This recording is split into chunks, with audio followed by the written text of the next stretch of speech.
যেখানে সকাল থেকে ঝিরিঝিরি বৃষ্টি পড়ছে, বড় মায়ের যে আগমন, একটা যে সুন্দর বার্তা ছিল, আমরা যেন সকাল থেকেই সেই বার্তা অনুভব করছি যে এই এক বৃষ্টি মুখর দিনে বড় মায়ের আবির্ভাব। আর এই সুন্দর পরিবেশে আমার আজকে বলার বিষয় হচ্ছে সংসারে মায়েদের ভূমিকা। একটা যুগোপযোগী বিষয়। ঠাকুর মায়েদের ওপর প্রায় 90% দায়িত্ব দিয়েছেন। ঠাকুর বলেছেন মায়েরাই গৃহের লক্ষ্মী, মায়েরাই পারে একটা গৃহকে গৃহ মন্দিরে পরিণত করতে। তাই ঠাকুর বলেছেন তুমি নারী, ওঠো, জাগো, বরেণ্যের অনুসরণ করো, তাদের বাণী স্মরণ করো, সেই বাণী তোমার জীবন চলার প্রেরণা হয়ে উঠুক।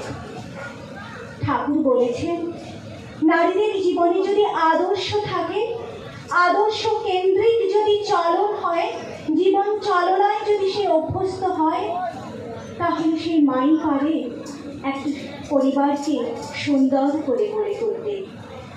তাই ঠাকুর বলেছেন নারী হইতে জন্মে জাতি, থাকলে যা তবেই জাতি। একটা মাটি উর্বর, মাটি যত উর্বর হবে সেখানে যে গাছ জন্মাবে, তাতে যে ফসল ফলবে, সেই ফসল হবে উৎকৃষ্ট মানের। তাই আমাদের মায়েদের জীবনেও যদি একটি আদর্শ থাকে, তাহলে আমাদের সংসারও সুন্দর হয়ে উঠবে। ঠাকুর বলেছেন শুধু ছেলে মেয়েদের পরিচর্যা নয়, পুরুষ সমাজকে শিক্ষায় উন্নত করে সমাজকে আরো উন্নতির পথে নিয়ে যেতে হবে।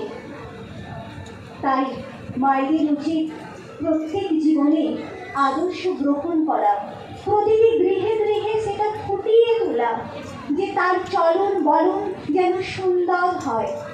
ঠাকুর তাই নারী নীতি গ্রন্থে প্রথমেই বলেছেন তোমার সেবা তোমার চলা, তোমার চিন্তা তোমার বলা, পুরুষ জনসাধারণের ভিতর যেন এমন একটা ভাবের সৃষ্টি করে যাতে তারা অবনত মস্তকে নতজানু হয়ে ভক্তি গদগদ কণ্ঠে সসম্ভ্রমে মা আমার মেয়ে আমার বলে মুগ্ধ হয়, বুদ্ধ হয়, তৃপ্ত হয়, কৃতার্থ হয়, তবেই তুমি মেয়ে, তবেই তুমি সতী।